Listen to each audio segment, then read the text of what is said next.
Evet. Gökhan. Vallahi helal olsun ha.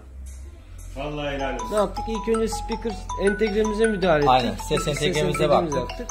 Onda sonuç alamadık. Yandaki parçaların vesairesini hepsini ölçmüştük zaten. Evet, aynen. Ondan sonra da ne yaptık? Ne kaldı geriye? Kodek entegremiz kaldı. Yani aynen. Kodekten ses bozuk geldiği için ses amfi devresinde sesi bozuk olarak yükselttiği için kodek entegresine müdahale ettik. Şemamız